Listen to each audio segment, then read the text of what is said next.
who, like me, have come to realize that the world's religious, political, economic, and military institutions are corrupt, that they have become counterproductive. I'm Yahowah. Our number, if you'd like to participate in this discussion, is 877-300-7645. Yesterday, at the conclusion of our first hour, we were discussing the fall of Ramadi. The fall of Ramadi is significant for a number of reasons. One is the Islamic State is able to hold territory and able to fight on two fronts simultaneously. And the more the United States bombs them, the more effective they seem to be. The Islamic State, since we took out what we called a relatively high person with a boots-on-the-ground raid, and the second in command with the bombing of a mosque, which is hard to explain when you say you're not at war with Islam, and that the Islamic State's not Islamic. They have captured Palmyra, and they have captured Ramadi, while they're holding Mosul, the second largest city in Iraq. All while the United States is conducting massive numbers of bombing raids. We made a bad situation worse. That's the bottom line here. And the more we escalate our war against the Islamic State, the more effective the Islamic State becomes. It is also material because by capturing Ramadi, the Islamic State hugely increases its arsenal of heavy weaponry, because the forces America was allegedly training to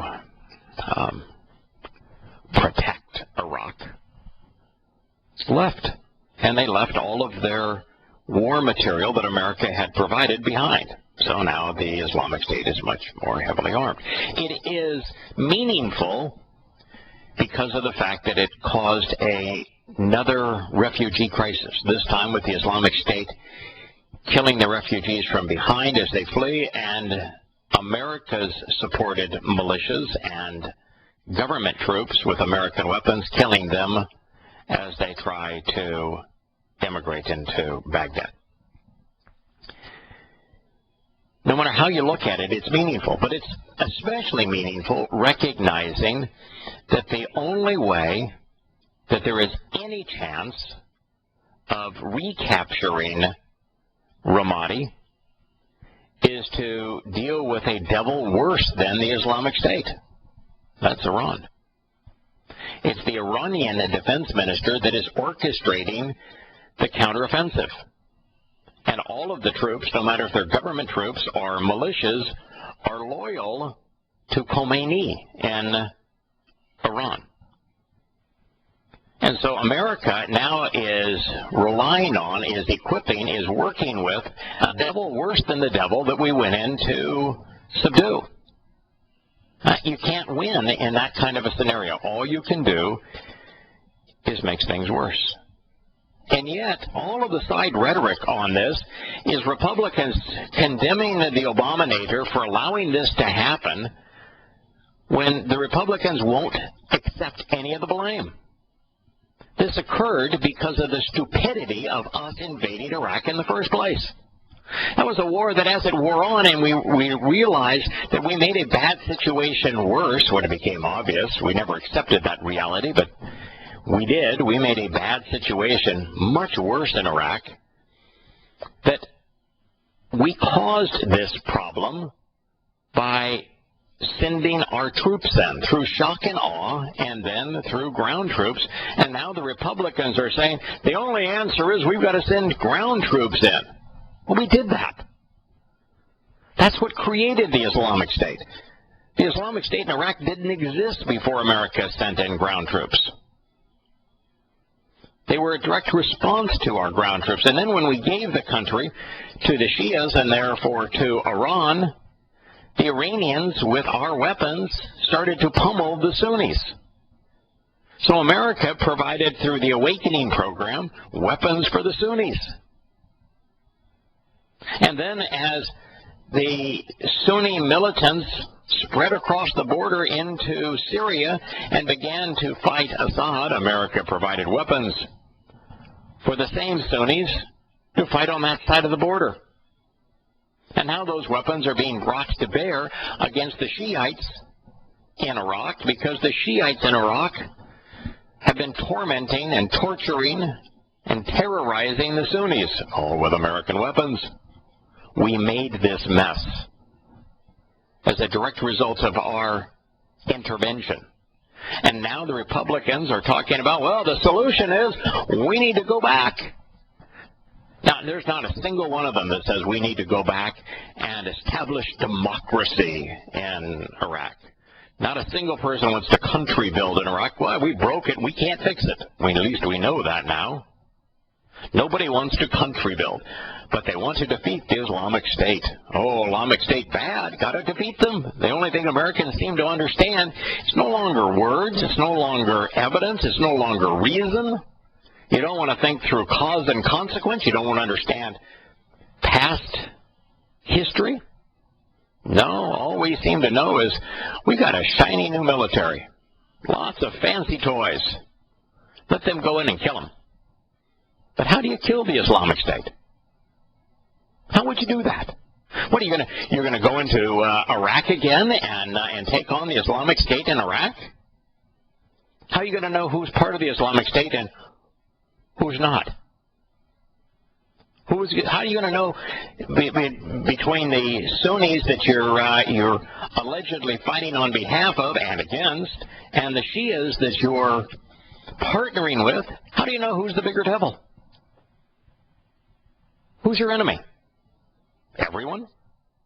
Then are you going to go into Syria? Are you going to fight a war against the Islamic State in Syria? Are you going to fight a war against Assad in Syria, or both in Syria? Or are you going to fight a war against Hezbollah in Syria? What are you going to do there? What are you going to do once you leave? Once you break it? Then are you going to go to Libya, where the Islamic State is taking over city after city? Are you going to go to Nigeria, where Boko Haram has aligned itself with the Islamic State? Are you going to re-invade Afghanistan because the Taliban now has aligned with the Islamic State? What are you going to do? Glenn, what do you think? Good morning, Ada. I have a wonderful little box of toys to dump on the desk for your picture, but before I do that, I'll answer what you're talking about here. This all seems to make sense to me. And I understand, you're reviling the West, and I think the West is going to continue to behave in an ineffectual, piecemeal manner. It shows the superiority of overwhelming numbers of boots on the ground, against technology. I mean, it reminds me of Top Gun, where, they teach the pilots dogfighting because they become too dependent on the standoff technology and missiles. Oh, you're right. And in this particular case, we have a military that, and I've been saying this now for 10 years. America has a military that is designed for a foe that does not exist. It's a foe that will never exist. We have a military that's designed to fight an invading country, that's highly technological, like the Russians or Chinese. But the Russians and Chinese have no interest and no capability, and will never have an interest or a capability for invading America. So what is our military for? We can't use our military against an enemy that doesn't wear uniforms, that doesn't use sophisticated weaponry. Since the playing down of the superior Navy and the nuclear missiles and stuff like the Cold War stuff, we also have a military that's been geared toward using small numbers of elite troops and high-tech weaponry and air power for fomenting and prosecuting proxy wars. And overthrowing dictators. But then But then what? It's this idea that you overthrow Saddam Hussein because he was a bad guy. So then what do you get? It's an empire that doesn't have legions of occupation. Well, of course. Fort Dix Army Post in New Jersey used to have a picture in the main building when you walk in that had a famous picture of an infantryman laying down, helmet, uniform, rifle, lying down, prone position, and it was labeled the ultimate weapon. This was an army infantry training. Right, of course. And it's like, so, yeah, this little empire of ours wants to break things up and use high tech, but it doesn't have overwhelming numbers of troops on the ground to occupy. And that's precisely what I. But let's say that we used a blend of high tech in your superlative troops to go conduct a raid well inside Syria to get a somewhat high up military and economic attaché for the Islamic State. Do you know what that raid would have cost us and what the value was to the Islamic State of the person captured? I mean, that's kind of like what we did with our cruise missiles when we were beginning to fight al-Qaeda. We would deploy $50 million worth of cruise missiles from billion-dollar warships, and we would absolutely destroy some tents, and I'm sure some camels took the worst of it. But I mean, how do you win? It was like Vietnam. Every battle we fought, we went broke. Well, this is what, flagging empires do, They get themselves spread too thin and, oh great, I now have a noise in the background. But this is what flagging empires do. They get themselves, they're corrupt, their leadership becomes corrupted, they become too far afield to Roman legions and stuff, they're suffered to see. We are precisely in the position of a flagging empire. Right, you're totally corrupt from within. Greed and all manners of internal dishonesty and thievery and graft from within. No moral compass anymore, and just a whole show of let's rattle this saber so that we can pretend that we're still a superpower, without any thought about what the consequence is going to be or what the failure was the last time we rattled the saber. Right. Now, knowing what we know about where things are inevitably going to go from the Torah, I'll finish this. I'll start this when we get back. Okay. All right. But here we are again. We're partnering with a demonic enterprise, Shia Islam, to fight Sunni Islam, not recognizing that 80% of Muslims are Sunnis, and that there is a 0% possibility that the Shias will prevail, or that we would even want them to. Yeah, so here we are, and with Iraq having imploded, having become worse than anyone had ever envisioned it could possibly become, and having not one politician, not one State Department attaché, not one ambassador, not one military leader, officer, capable of explaining what went wrong, how we got ourselves into this mess, because all of the diatribe now out of political candidates and out of the military is to repeat the same mistakes we made previously. I noticed you used the first person plural reflexive pronoun we. Yeah, I know. And I would suggest that one of the reasons I am less frustrated by you about these things is that I do not identify with the culture in this regard. It's not we. I identify my citizenship is not of this world. I know what they're going to do, so I'm not going to make myself crazy because I know how they're going to behave. So why should I get myself frustrated about it? Yeah, it's true. It's one thing to have become anti-political and anti-religious and anti-patriotic and anti-military and realize that all of these institutions are counterproductive. But it's another thing entirely to completely disassociate oneself from one's citizenship. So it is in the place where I reside. So it's difficult. It's difficult to eliminate the first-person plural reference to, and I don't even know if I'm using it in terms of America or Western civilization or humankind at large. I mean, I think it works just as well if the we is we as humankind, we as as governments, we as the West, we as America. Yeah, it's all fitting. We also know that even collectively in that sense, we are not going to change them. That's correct. We aren't. But I don't think Yahowah realized that. I mean, I think, in fact, I'm certain that he realized that he was not going to change the politicians and the fundamentalist religious types that he assailed in Matthew 23. It didn't stop him from exposing and condemning them in great detail. Yes, but he didn't spend time. He spent his time exposing and condemning the corrupt religious of his own people. He didn't spend precious little time referencing Rome at all. The way was born as a persecuted movement among the subjugated people within an empire. And he spent precious little time commenting on the empire at all. Yeah, but Yahowah has an enormous amount of prophecy where he spends about a quarter of his testimony through the Torah and prophets is about the corrupt nature of human institutions, political, religious, and Babylon is the principal whipping boy, because Babylon is really the genesis, of all of these beasts. They trace their heritage back to Babylon. So Yahowah has a lot to say about him.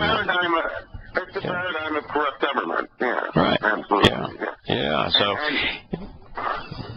I think the reason he does that, and the reason he's it isn't coincidence, Glenn, that Yahowah told Abraham that if he wanted to be part of his family, of his covenant, and to join him in a relationship, that the first thing he would have to do is leave his country. And it's not a coincidence that the country that he was in was Babylon. Right. And it's not a coincidence that Babylon is used by Yahowah to describe why he hates religion and politics, military schemes. Right. And I guess I would suggest that, if we think about, to what are we called in terms of perhaps activistically opposing this wickedness.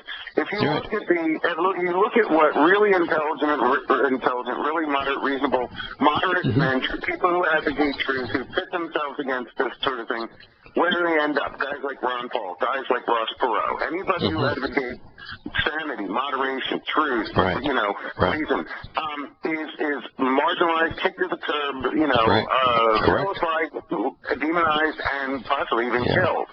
Yeah, but you look at, Ron Paul, who spent a lifetime as a libertarian, but within the Republican Party as a libertarian. When he gives a speech at a university, the attendance is usually significant, and he's reasonably compelling in his arguments. But he is absolutely part of the system. He is a congressman. His son is a senator. They are absolutely integrated within the problem, and they're trying to solve the problem from within. It's not possible. Right. The problem is not going to be solved. We know that. No, it isn't. Yes, there is a substantial difference between the Rand Pauls of the world, who are part of the system and who are campaigning from the fringes of the system to fix the system, that want to be elected to oversee the system, and those of us who recognize that we should disassociate with the system because the system is counterproductive, the system is hopelessly flawed, and that there is no way to fix the system, nor is the system worth our time and energy. But most important of all, we can't be part of that system as a major contributor to it, as a player within the system, and be part of the covenant. And I'd rather be part of the covenant. Right, and it's fair play to it's fair to decry the wickedness, but it's pretty hard to receive and dwell in the shalom of Yahowah if you are exerting your own efforts to vex yourself when you could be resting in Him. But the reality is that there has never been a patriotic Babylonian in the covenant. There has never been a patriotic Greek in the covenant. There's never been a patriotic Egyptian or Roman in the covenant. You can't be part of Yahowah's family. You can't engage in a relationship with him. You cannot be saved and be political or patriotic. I mean, they're completely separate sets. So there's those who are political, those who are patriotic, those who are pro-military, those who are religious, but they are wholly and completely and forever estranged from God. It's your choice. Right. If you could give me a little extra leash for a minute, let me okay. dump a little things out here, because I have a definite purpose in what I'm doing here. What I'm really addressing is our own the psychology of dealing with all that's going on, and how we should think about things. Like, for example, so for starters, we know that the governments are going to behave ineffectually against ISIS and all this stuff. We know that this will ultimately result in some sort of global coalescence of Islam, to the point that it will result in a Magog battle. So we know that's going to happen over a period of years. That is exactly what's going to happen. So we know it's along the way, we're on a day-to-day basis, the average narcissistic American is watching the news and getting, we'll get news fatigue about Ramadi this day, Tikrit that day, Palmyra another day. It's like, I'm really sick of hearing about it. I don't even know where these cities are. So people are over the long term, until the financial implications are biting them right in their own butts, they're not going to care. And, something like that. The only thing that actually bothers them is not the fall of Ramadi. That's meaningless to them. What's meaningful is when someone like the Islamic State is kidnapping little girls and using them as sex slaves, or the Boko Haram is doing so, or the individual decapitation of a single person. When they see or are exposed to that, they have an emotional hit that probably lasts an hour or two. And the fact that Mexican mothers in the streets of Mexico City are pimping their own daughters, doesn't bother them unless maybe they would go down and see it as a tourist. So it's not just the Muslims. These travesties are happening all over the world. Okay, now, for my little apocalyptic dump. So we know that ultimately we're going to see, God's stated prophecies fulfilled about all this sort of thing. So we know what's going to happen. Okay. Right. However, so now I want to put out this thing with a fatigue, apocalyptic speculation. I think there's a sense in which apocalyptic speculation can almost be like sort of a fatalistic, people view it as like a fatalistic snow day. There's nothing you can know about it. Okay, in other words, like the ultimate escapism, twisted escapism of it could all just be over. And in that vein, I wanted to point out that there are several apocalyptic theories making the rounds right now. In other words, this has to do with the fact that we actually have to hang in now there's a lot of stuff to be gone through yet, but the apocalypticism would actually offer this twisted false hope of escaping it, because that's all going to just end anyway. And you get your bunker, you get your body armor, you get your special what do they call it, ghost AR-15. I mean, you get all your weapons, you get your body armor, you get your bunker, and freeze-dried food and your water filter, and you're just going to be just fine. You're going to survive it. No, you're not. So I'm not going to have to worry about my credit cards or the electric bill, and of course this whole system's going to crash, and I'm going to be off the hook because it's all going to crash. But there again, there's this huge September 23rd thing going around right now about what's that? What's that? Oh. And September or November 23rd? Which day should we mock? No. It's the fourth blood moon on the Day of Atonement, September 23rd. Oh, great. The blood moons again. What a farce. And plus, that has just been trumped recently. There's another, false prophet crazy guy who's saying that the San Andreas is going to blow on the 28th, Oh, okay. All right. But my point is... By the way, the San Andreas is going to blow. There's no question about it. Because no one can predict it. It will happen. So what? I mean, it's going to happen. Well, right, Who exactly. cares? But what I'm getting at is the overall psychology of orienting ourselves to a reality-oriented time frame of living with Yahweh in light of what we know from what he said in the Torah, prophets, and Psalms, and remaining grounded in a world going increasingly mad, whether it's the madness of politicos who are destroying economies and killing people and doing wars over time, or it's whatever it is. The point is, we have to remain grounded in a realistic attitude. Right. Living, I agree. Right. And then I agree. what does Yahweh? And then the question becomes, how shall we then live? How shall we then live? Yeah. Yeah. That's what because the next 11 years are going to be a roller coaster. There'll be a lot of bad things happen. In terms of these idiots that are trying to predict the days that meteors are going to hit because of blood moons, I mean, all a blood moon is a full lunar eclipse. Full lunar eclipse, happen multiple times, almost every year, and there are years where there are two and more of them. It's natural phenomenon. There is nothing to a blood moon other than a natural phenomenon. The bending of simply the bending of light. Right. We were sold this, the people were selling their wares out there, hawking books and stuff about the 4 blood moons last year, and there's 3 of them yielded nothing. The 4th is coming. It's the only one going to be visible in Jerusalem. So all the chips go down on this, and like Y2K or whatever, it comes and goes. And this one, God's going to be right one time in 4? That's not the God I know. Yeah, that's not the God I know.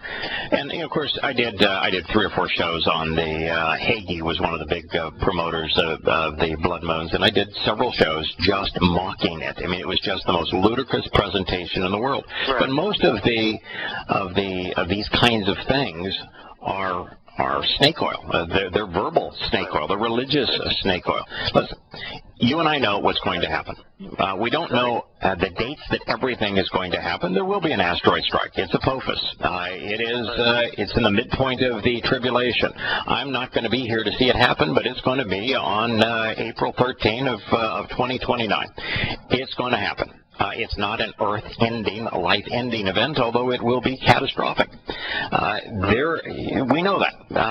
We know there are going to be an increasing number of earthquakes. We're witnessing that, both in magnitude and in frequency, just like birth pangs. We know that there's going to be an increase in terrorism. We've been told that. We're witnessing it. We know that Damascus in Syria is ultimately going to fall. And we know that Israel is going to be sacrificed. And we know that sacrifice is going to work exactly like Neville Chamberlain's sacrifice of Czechoslovakia worked with Adolf Hitler. We've been told that. So we know what's going to occur. But knowing what's going to occur doesn't stop us from living our lives. It doesn't stop us from warning people. It's just that it does stop us from trying to prevent it. Right. It does stop us from trying to protect ourselves from it. And we're still called, to be responsible, clear-headed, level-headed, enduring, all these things. And that's what I'm trying to get, my thing is, I see this twistedness of people feeling apocalyptic, like a snow day from school. It's like, woohoo! Right.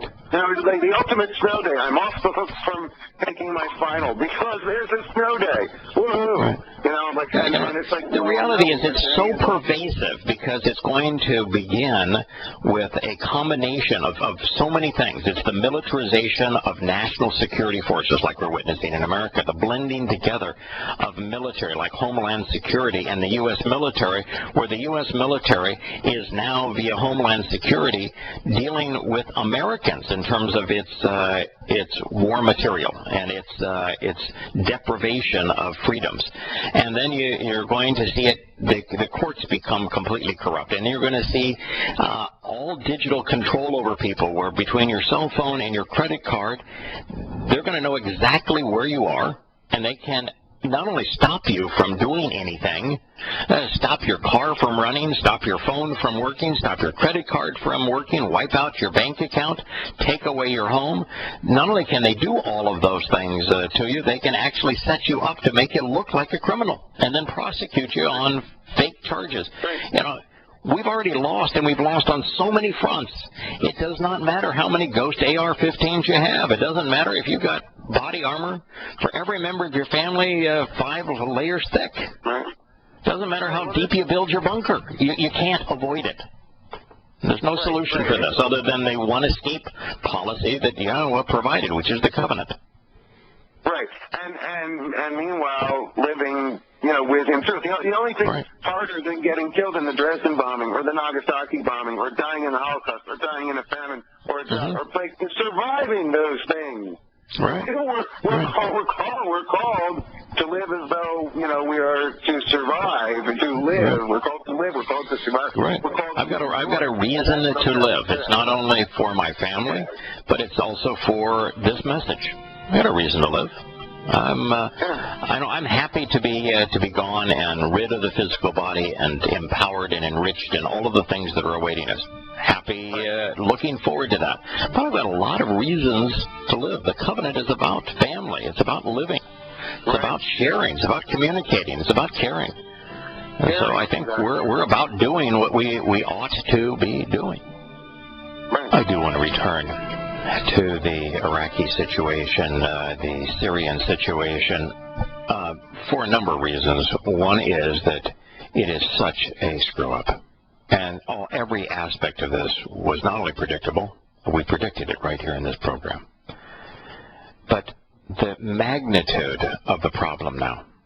Here you've got a city, third or fourth largest city in Iraq. And it was absolutely bludgeoned with American weapons by the Shias that America empowered. And the Sunnis rose up and fought back against them using American weapons. And we've created a civil war because the people we empowered came to abuse those we disempowered. And now we are trying to put the people we empowered that we learned were completely and utterly corrupt and incapable of wielding power morally, civilly. We're now trying to train them and equip them to repulse those that we took out of power. Not recognizing that this is Sunni Islam against Shia Islam, and if you're on the side of the Shia, therefore Iran, you're rowing up a waterfall. It's 80-20. The 20% Shia Muslims are not going to prevail against the Sunni Muslims. America, if there were a right side here, America's on the wrong one. Now, there really isn't a right side. There's two wrong sides. But what in the world do we think we're going to accomplish by engaging in a more aggressive way? Basically, when you find those sites, it depends on how you feel about the notion of Hegelian dialectic, and it's fitting what lets you and him fight with a net result of some sort of synthesis. They also have a cross-border situation where you have Ramadi and they have Palmyra in Syria, so this could actually end up being a twisted way to, allowing the U.S. to gain entree to a more boots-on-the-ground effort within Syria, leading eventually to the overthrow of Assad. We did that earlier this week.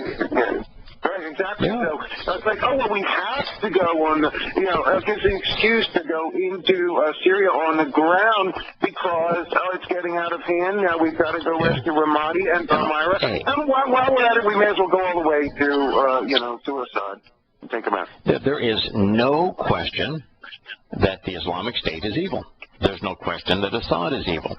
So if you were to go after the Islamic State, then what you're doing is fighting on behalf of Assad.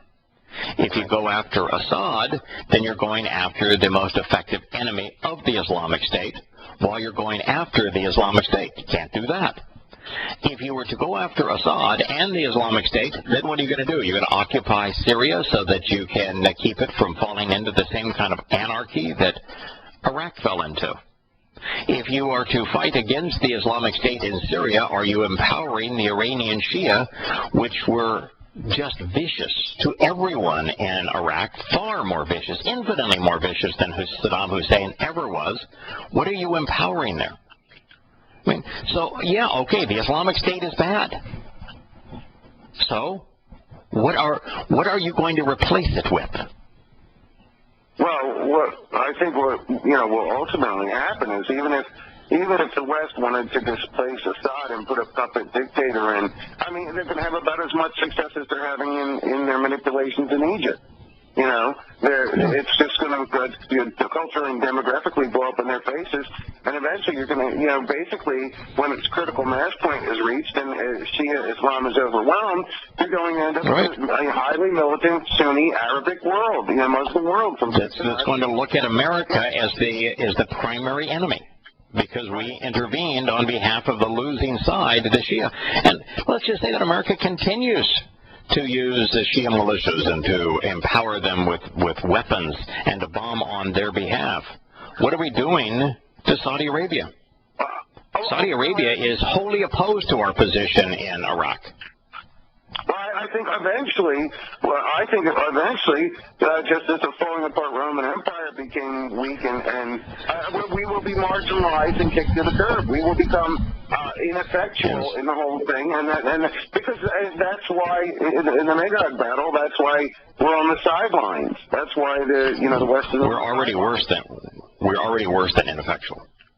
When you're as ignorant and as immoral as we have become in terms of foreign policy and the use of one's military, you're counterproductive. And I think America is looked at in Europe and throughout the world as now a counterproductive country, as a country that does more harm than good. And clearly what we're doing in the Islamic world is counterproductive. And so you should kick such countries to the curb. The world would be better off if it were to occur.